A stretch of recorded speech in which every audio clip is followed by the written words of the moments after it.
Yeah, the phone symbol next to him is no longer in green. Can you see that, Lisa? Hello? Oh, no, she's dropped out.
Can you hear me, Lisa? I can, yes. Right, but Hi. but Gary obviously hasn't realised he's not connected. No, I've sent him a message to say, well, to both of us, both yourself and himself, saying that. Yeah, Have you yeah, got but his mobile? I've just SMS'd him to say he's disconnected. I'll try actually just ringing him. Okay.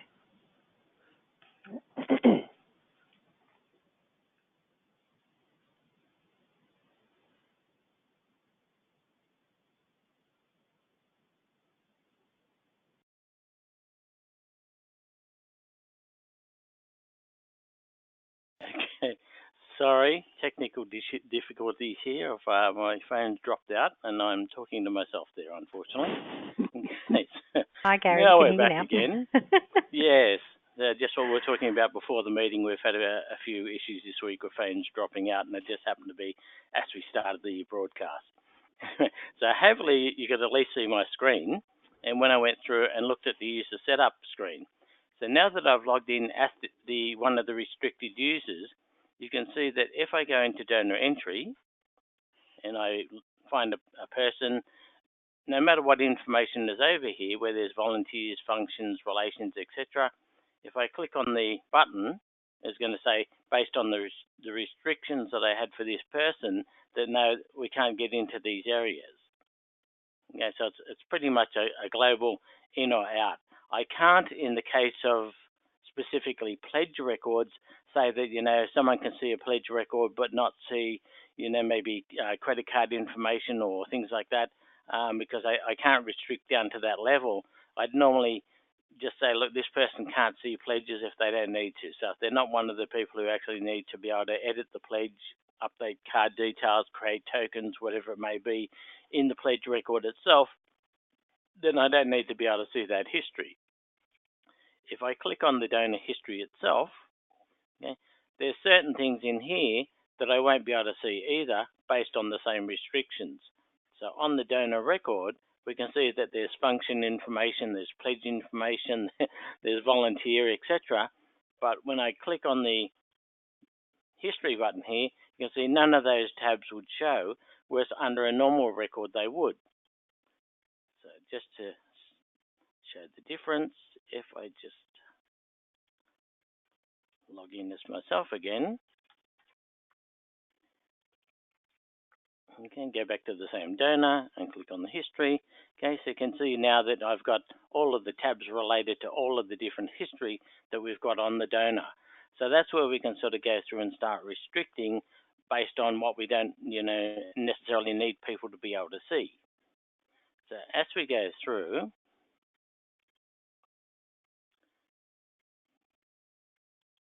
and we look at the user records again,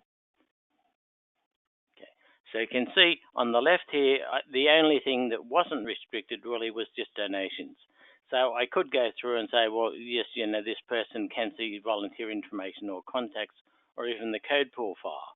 So depending on the necessity that you have to actually restrict people is going to depend on what levels we restrict here.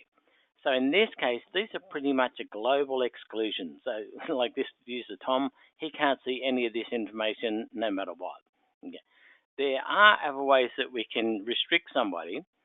If we go across to the middle of the screen here, you can see there's an option that says hide all notepads. I can either hide pad 2, 3, or 4. How that changes is, unlike the buttons on the main screen, that when I click on them just say, look, it's disabled. So if I go into notes at the moment, you can see I've got the 4 different notepads available, and I can see that there's some notes on each one of those.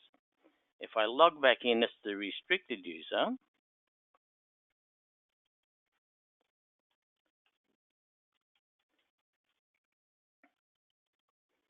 and go back and look at the notes, okay.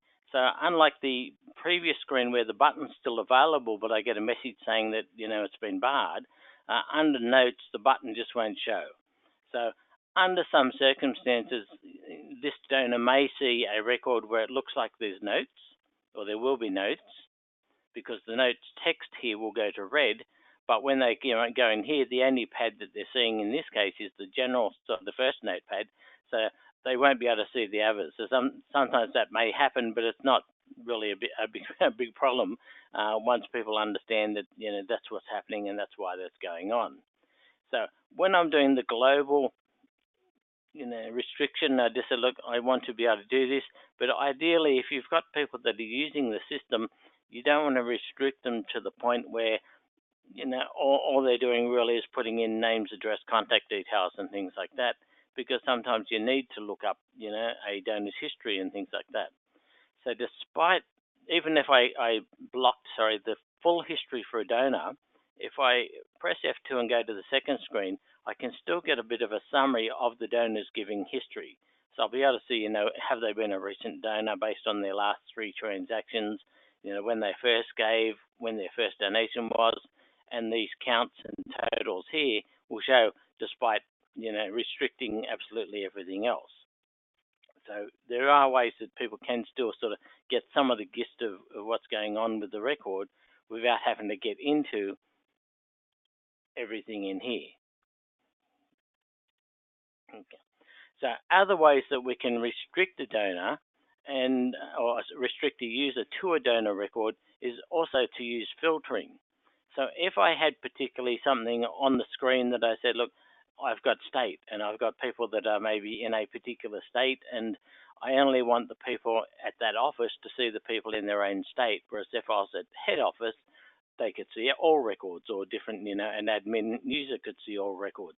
So we can also set something up along those lines so that when the person logs in, of course that's not going to work. Sorry, this is a bit of to and froing here, logging on and off. Okay. So when the user logs in, what I can do is set up a filter to say they can only see certain records. Okay. So you can see here it's got restrict access to donor records based on a donor's filter. Okay. So the two ways I can do a filter, I'll take that off just a second, down the bottom of the screen, just like on the donor screen, there's a edit or create filter. So exactly the same mechanism as we use on donors or in multi-find, the same sort of thing. So this is where I could put in a filter to say state must be equal to, say, NSW in this case, and enter. And if I had another parameter to add to the filter, I could also go into here and add my extra parameter. So I can add that filter. From there, I can then save that filter and just call it NSW. Okay, then accept. Okay, so then if I go up to here to restrict in the filter name, okay, to modified. Okay, so then I've got my New South Wales filter. So in this case, it's just a RST, which is like a restriction file. So if I choose that, when this user logs in, and they do a search, even a multi-find, or just page down through the records, they'll only be able to see records that are meeting the criteria of the filter. So if I save the user,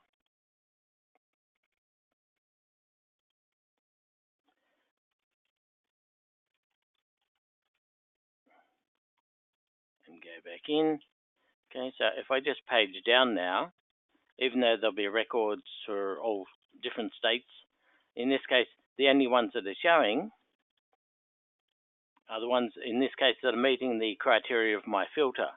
So again, depending on what we need to do and what we need to restrict, any of the fields on the donor record are available for your filtering. So in this case, if we're using the aux code on the right-hand side here for regions, and I wanted to restrict the user to a particular region, or even someone who was, maybe looking after members. If I do something like members, though, and I say, look, they can only see the record if it's got member equals yes or member equals Y in this field here, that means that that person wouldn't be able to go and create a new member. So sometimes we have to be aware that there will be a bit of a flow-on effect and circumstances that will come up and make things a little bit more difficult for us. So sometimes that may be the preferred way that you want to go, and certainly you can do that by using the filter. So exactly the same filter as if I was doing it for myself on the screen here, as you can see. So exactly the same fields, all the fields are part of the donor record. You've got the criteria for, must be equal to, less than, greater than, those details, and you can put multiple criteria in. Okay. So if I wanted just to restrict someone not quite as much as this donor, this user, because they've sort of pretty much restricted for almost everything except seeing donors on the main record. So that's good for accessing or restricting access to certain things once I'm on the donor screen, but I might also want to be able to do something as far as restricting what people can access on the menu itself. Okay. So the two parts of the menu are the one that we see daily, which is your start menu, and there's also the main menu. So where I mentioned before that we can have access levels, and one of my users had access level 2, well, that would relate specifically to the main menu. So as I said, Murray will go through that, so I won't sort of go into too much detail on that. But one of the other options that I've got is, sorry, I'll just close it, is that when I've got the record on the screen, and I'll go back to here, depending on who I log in as,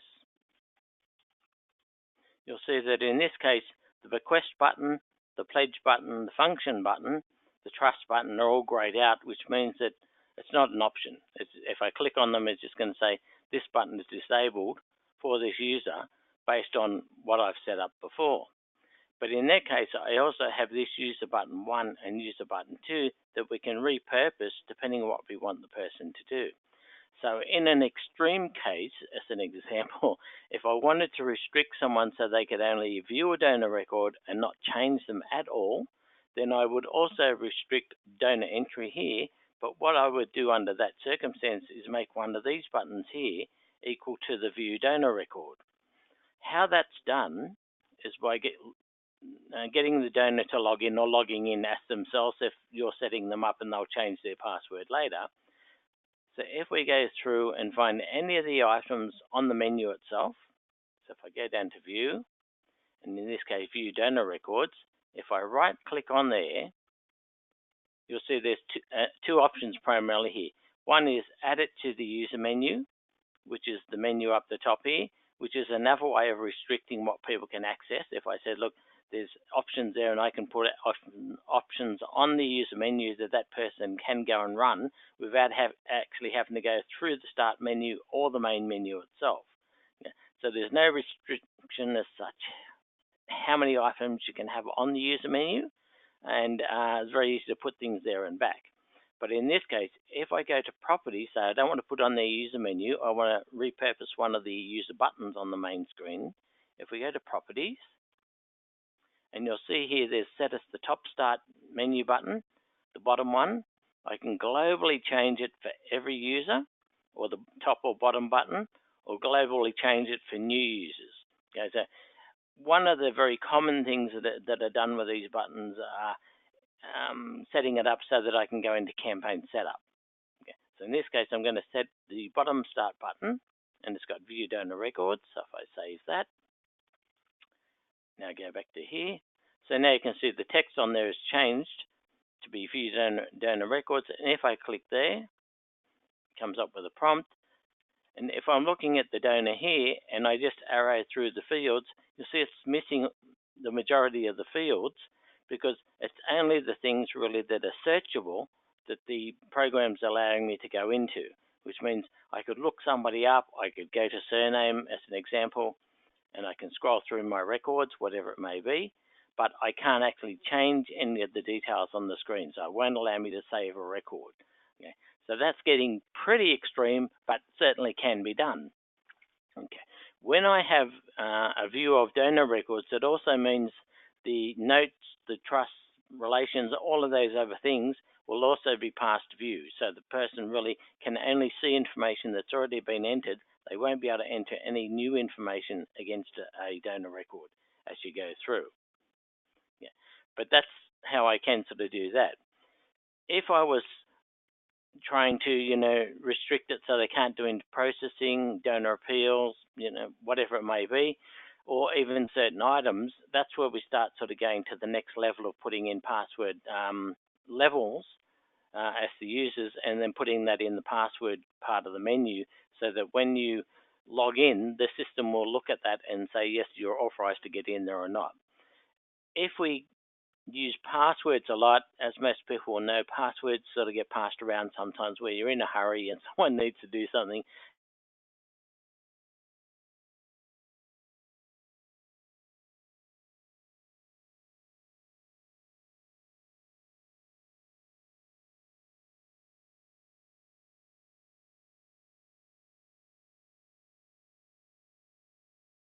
Hi everyone, this is Lisa speaking. Sounds like Gary has dropped out again. Just give us a few moments. We'll get in contact with him so he can reconnect again.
Hi, everyone. Sorry for that, the delay there. We're just swapping over to Murray so he can continue on with the presentation. Thanks, Lisa. Sorry about all of the problems we're having. We'll have to get that sorted out quickly. Gary was almost finished at the point where he dropped out, so I'm just going to continue with the section that I was going to do. Now, there's lots of different situations, and Gary's explained some of those where you may wish to restrict what access people have to Donman, be that what data they can see or which donors they can see, and also which particular menu options that they can choose. As Gary has shown you on that user setup, there's a way of actually changing and restricting what they can access from the start menu. But that doesn't actually restrict in any way what they can access via the main menu. So even if all of these things were actually disabled, we can still go into the main menu and we can work our way through and run things like donation processing or any of those things. So what I'm going to actually have a look at is how we can actually restrict people from doing things within the main menu. So there's a number of different ways of thinking about who gains access to what. And we can see using the user access levels. So if I go to user setup and have a look at, so I've got this one as volunteer. You can see I've got an access level of 1. Now, it's up to me to effectively define what 1 will get access to. If I go down again, I've got someone here, a test user. They've got access level 1, 2, 3, 4. It's not hierarchical unless you particularly make it that way.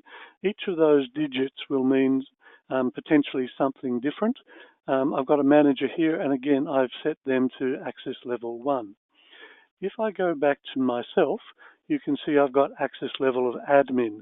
Now, normally speaking, admin will simply allow me to do what I'm doing here, and that is to add new users or to update their information.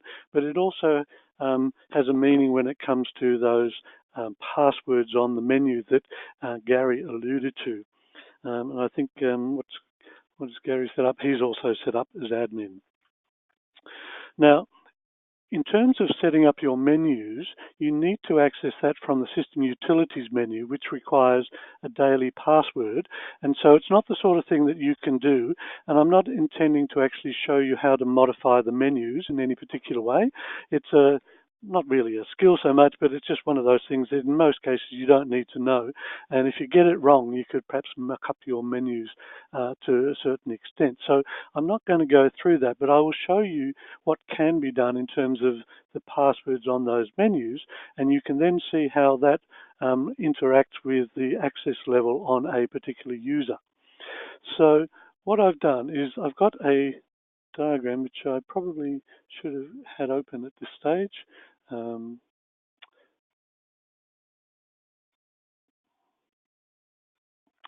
Okay, so the main part of this diagram here is showing you what each particular menu would be. Now, this one happens to be menu number 9, but that's the one that we see when we go a couple of levels in when we choose fundraising from the main menu. And so this is the one where you typically have access to pretty much all of the different components of Donman. So down the first column, you've got what actually appears on the screen. So in each of these cases, it's going to take us to a further sub-menu. But what's important and what we're concerned with today is this password down here. Now, you can see that there are a number of digits in some. This one's only got the 1, but some have got 2. This one's got a whole heap of them. In order for a person to get into a particular menu, there are a number of things that need to be okay and to match. Over here, I've put a little diagram showing you the actual access levels on each of these 4 different user IDs. Now, if you have an access level of admin, any of these numerical passwords will have no effect. You will get into those without any problems. The only one that I would have to respond to here would be danger. And most of you know the password is for the Modify History Archive menu. For this person here, which I've set as Gen for general, they have no access level. It's left blank. So again, like admin, they can get into any of these options here, whether or not there is a numerical password or not. So for manager, now often you don't want your managers to be able to do anything in Donman apart from perhaps running reports and having a look at donors. So I've set them up as a number 1. Now you'll notice, oops, sorry about that. You'll notice here, none of these options have the number 1 there. So they will not be able to get into any of these options here where there is an actual number. For those where there is no option, no password like in memoriam, they will be able to get into them. They'll be able to get into trust and membership, but they will not be able to get into capital appeal, archive. If they know the password for danger, they'll be able to get into Modify History Archive. They'll be able to get to reports, but they won't be able to get to these other ones. If we look at test as a test user, they will be able to get into any of these options here where the password includes any of those numbers. So in this case, there's no 1, 2, 3, or 4, so they won't be able to get into donation processing. However, housekeeping has a 4 on it, and that will match with the 4 on the access level, so they will be able to get into housekeeping. They won't be able to get into any of these or these. In fact, the only other one that they'll be able to get into is prospects, because both the 3 and the 4 will match. So let's actually have a look and see what happens when we try and do something with one of those people. So I'm going to log in, say, as test. And, whoops, no, I'll get that right. Okay, so again, like Gary was suggesting, we can restrict access over here, but in order to prevent them from actually getting in via like a backdoor method, I have had to set up that main menu appropriately. So if I go to main menu, well, this is where they would normally go. I'll go into my system, fundraising, and then let's say I want to go to donation processing. I do not have access rights to this item. Housekeeping, I can get in because of that match that we saw before. Campaign setup, no, not allowed to. So again, if we go back to the diagram, you can see that out of these, I couldn't get into donation processing, but I could get into housekeeping, couldn't get into any of these if I had tried them. If I log in as manager now,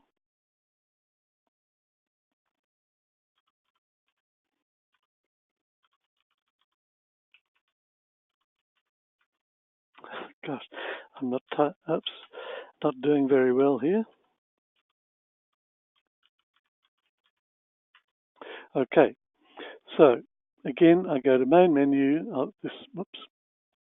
I'll start at the beginning, webinar. In this case, I don't even want them to be able to get anywhere.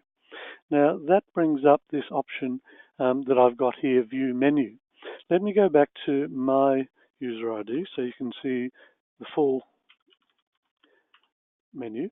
So if I go into here, webinar, fundraising, I've got this view menu here, and Gary showed you this. And so we've got these options here for view various things, and I've got a couple of extra ones here as well. But as Gary mentioned, I go into donor records. I don't get access to many of the fields, but even if I try and type in Jane, be good there and save that. Okay, so if I clear the screen and go back to them, you'll notice that it's still Johnny because I haven't been able to save them. So often with people like the managers where you only want them to be able to look at the view menu, the easiest way to do it is to actually add the view menu to the very first menu that they come to. That's this one here. And so they try and get to webinar. Oh, sorry, I've got to log back in as the manager. So if I go back in again, I go to webinar, it won't even let me get into there. I can't get into system utilities because I need the daily password.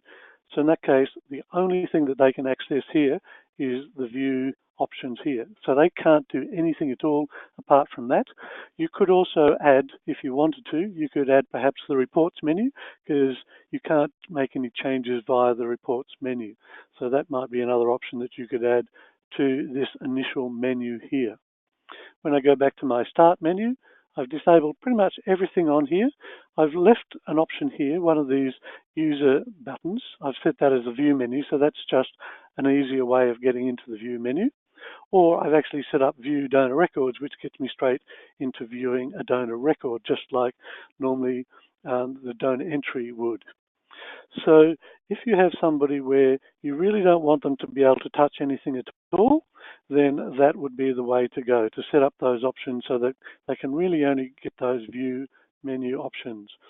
Now, wrong place. I'll just go back to myself. Now, just as a brief introduction, to get to the actual menu definition program, I would need to go into System Utilities and type in today's password, which you'll only get from us anyway. And we have this program called Menu Definition. So if I choose menu 1, that's the very first menu that you go to when you click on main menu. Normally you would only have your system name here and you would have system utilities.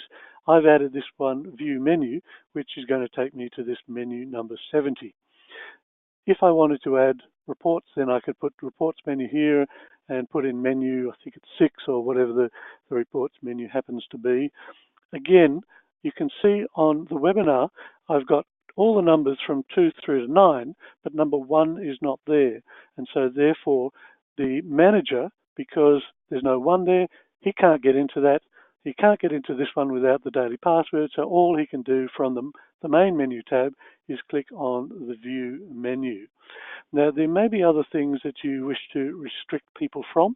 Quite often, if there's a number of people within your organization that use Donman, it's often a good idea to have just one person that can set up things like the campaigns and the actual codes used on the donor screen.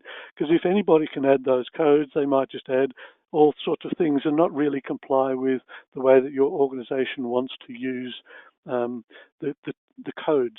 So we can actually go into menu number 10, which is the housekeeping menu. And again, donor descriptive codes is where you go to set up codes on the actual donor record.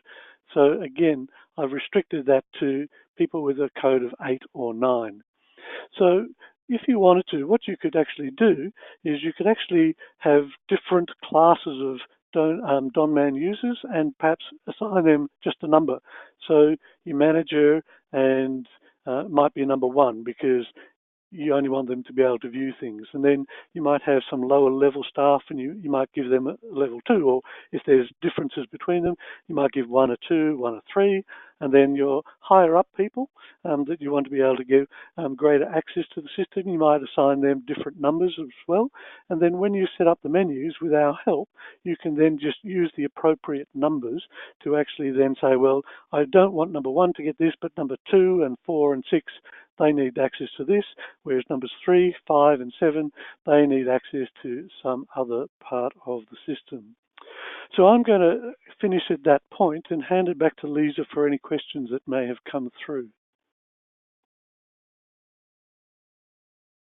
Thanks, Murray. We actually don't have any questions at this point. I didn't get a chance to explain to everyone how to enter their questions in. So if anyone does have a question at the moment, they can go into the questions pane and just type your question in there because at the moment all of our lines have been muted.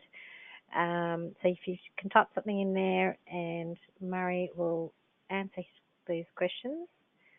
We'll give you a few minutes to pop those in there. We do apologise again for our audio issues today. The windy weather in Melbourne does have a tendency to wreak havoc with internet lines, unfortunately. While you're perhaps thinking of questions, you probably missed a little bit of the start of Gary's presentation. So what he did is he went into this user setup, and the only people that can actually click on this and get the user setup screen will be people that have been set up as admin, like myself and Gary. If I was logged in as anybody else that didn't have access level of admin, then I would simply get the ability to change my own password. If you find that nobody within your organization has a user ID with admin and you need to add other people, you can call us and we can give you a method, a bit of a backdoor method where you can actually get in and set up other users, including yourself, and maybe modify yourself to be admin. So if ever you're in that situation, please just log a support request. Same thing, if you do decide that you want to set up some of your menus to restrict people and you need access to the daily password and probably some help from us to set that up for you, again, please just log a ticket on the support system.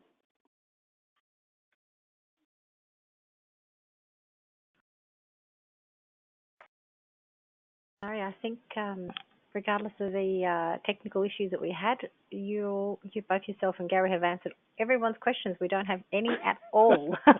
You've done an extremely thorough job today. Is there anyone out there? Look, I think we will end it here. It does look like we don't have any questions. Do want to thank both Gary and Murray for persisting through today's technical issues, and for everyone as well for staying on as well. You can find recordings of all of our previous webcasts on the Donman website. That's www.donman.net.au. It's under Resources, Recorded Webcasts. And also via our client support portal, and also we do post links to those on our website, on our newsletter as well.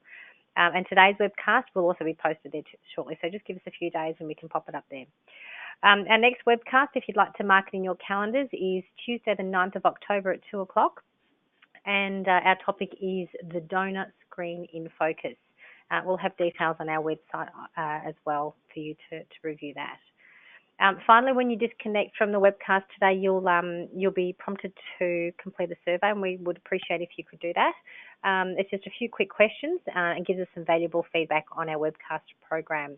So thanks again for everyone for attending, and we hope you can join us again next time. Good night.